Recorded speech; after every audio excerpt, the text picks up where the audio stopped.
Channel सच आज तक के श्रोताओं, दर्शकों, नमस्कार। देवी और सज्जनों, प्रणाम, श्रद्धापूर्वक नमस्ते। मैं डॉक्टर सर्वदानंद आर्य आज आपके सामने एक विचित्र सा वीडियो प्रस्तुत कर रहा हूँ और आपका ध्यान इसकी ओर आकर्षित करना चाहता हूँ, जिसके लिए ये वीडियो बना उसका भी। इस वीडियो को मैंने टाइटल दिया है, सावधान केजरीवाल, देखना फिसलना मत, आगे गहरी खाई। एक अध्यापक का अपने छात्र को संदेश है। अब आप कहेंगे ये तुकबंदी है, इसको ज़रा ठीक करिए, समझाइए दर्शकों को, श्रोताओं को कि किस तरह से आप अध्यापक हैं और केजरीवाल आपके शिष्य हैं। देखिए, ऐसा है कि मैं अपनी प्रशंसा करने के लिए आपके सम्मुख प्रस्तुत नहीं हुआ, परंतु वास्तविकता है सन 1985 में 1985 दयानंद कॉलेज हिसार, हरियाणा का बहुत बड़ा कॉलेज, मैं उसका प्रिंसिपल था। अरविंद केजरीवाल 12वीं कक्षा के छात्र थे। सफलतापूर्वक उन्होंने मेरिट में आकर वो कक्षा पास की थी। उसमें 11th और 12th कॉलेजों में होती थी हरियाणा में, स्कूलों में नहीं थी। और उसके बाद अरविंद केजरीवाल का सिलेक्शन हुआ मैकेनिकल इंजीनियरिंग में IIT खड़गपुर में। तो हमारे जो ये स्टूडेंट कैरियर काउंसलिंग को देखते थे अध्यापक श्री त्रिलोक मदान, स्वर्गीय हो गए, उन्होंने अरविंद केजरीवाल को बुलाया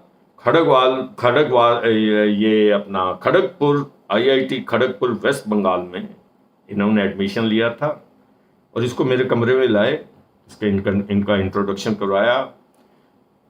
मुझे घटना याद है, परंतु उसमें शक्ल इतनी याद नहीं है। अरविंद केजरीवाल की कोई दाढ़ी मूछ नहीं आई हुई थी, 16-17 साल का बच्चा सा था।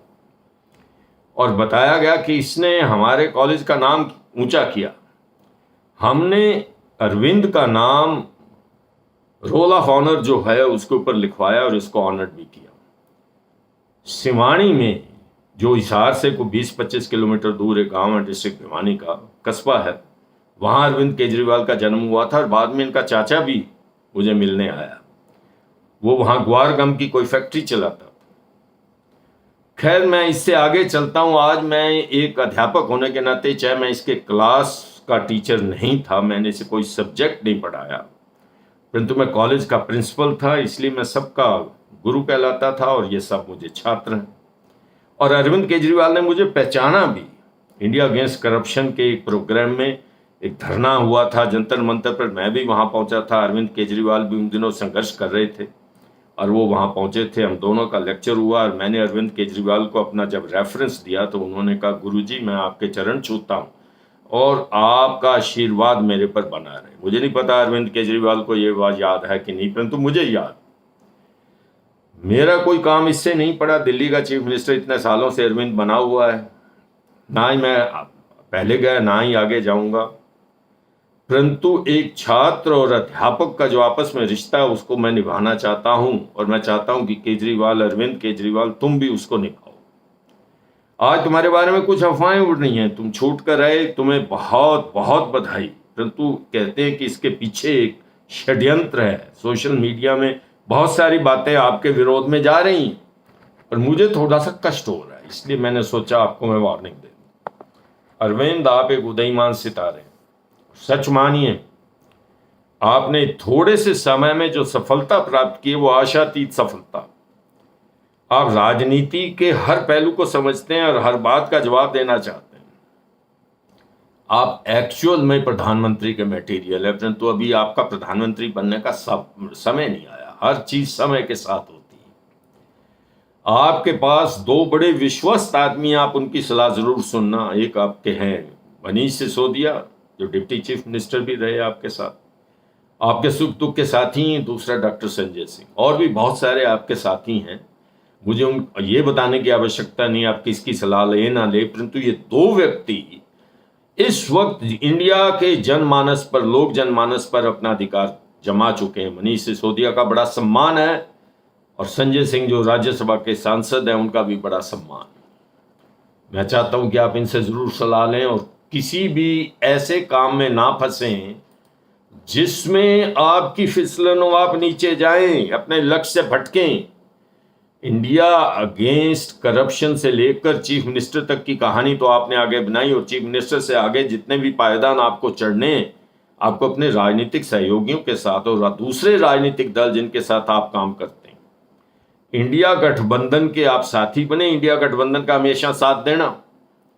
और इस वक्त बड़ी स्लिपरी सी पोजीशन है आपकी, नीचे गिर जाओगे, आगे गहरी खाई है, कहीं पता नहीं लगेगा। सत्य का साथ देना, और राहुल इस वक्त सत्य हैं, लोग ये मान चुके हैं कि अगले प्रधानमंत्री राहुल ही होंगे। सत्य का साथ देना, सत्य का ना नहीं, ये मेरी आपसे अपील है। और ये इस समय देशवासियों की आशा के केंद्र बने हुए हैं। राहुल अगले प्रधानमंत्री होंगे, ऐसा देशवासी उम्मीद करते हैं। जो जो वादे इंडिया गठबंधन ने और कांग्रेस पार्टी ने लोगों से किए, वो वादे पूरे होंगे। अरविंद, आपका समय अभी नहीं आया प्रधानमंत्री बनने का, बनोगे जरूर, ये मेरा आपको आशीर्वाद भी है और मैंने देख लिया। परंतु यदि डगर सीधी टेढ़ी मेढ़ी डगर पर पड़े तो फिसल जाओगे, गहरी खाई में गिर जाओगे। जिसका साथ देने की सोची, ऐसा आशंकाएं हैं कि आपको ये सारी बातें, कि प्रधानमंत्री मोदी जो आपको देखना नहीं चाहते थे, चीफ जस्टिस के पास बुलाए या बिना बुलाए भगवान जाने, गणेश पूजा पर चले जाते हैं, फिर उस वीडियो को वायरल किया जाता है, फिर आपकी बहस चल रही होती है सुप्रीम कोर्ट में आपकी रिहाई हो जाती है। और पहले हर बार जो भी बहुत ज़बरदस्त वकील आपके साथ हैं, उसके बावजूद आपकी अपील स्वीकार नहीं होती, तो लोगों के मन में थोड़ी सी शंका आ गई कि अरविंद को किसी षड्यंत्र के अंतर्गत बाहर निकाला गया और कोई कार्य सौंपा गया है कि किस प्रकार से उन्हें कांग्रेस का और राहुल का नुकसान करना। कृपया कृपया कृपया एक अध्यापक की बात सुन लेना, सत्य का साथ देना, सत्य का नहीं। राहुल सत्य है, देशवासियों की आशा का केंद्र है, देशवासी ही चाहेंगे कि उसे प्रधानमंत्री के पद पर पहुंचाए, और वो बनकर रहेगा और आपका मान और सम्मान बढ़ेगा। यदि फिसल जाओगे, इस स्थिति से नीचे गिर जाए, तो फिर ऊपर नहीं उठ पाओगे। आशीर्वाद केजरीवाल, अरविंद, मैं चाहता हूं आप आगे बढ़ो, ठीक रास्ते पर चढ़ो। इन बातों को कहकर मैं अपने वीडियो को विश्राम देता हूं। और मेरे श्रोताओं, यदि आपको मेरा ये वीडियो पसंद आया हो तो सब्सक्राइब कर देना, ये आपसे निवेदन है। बहुत बहुत धन्यवाद।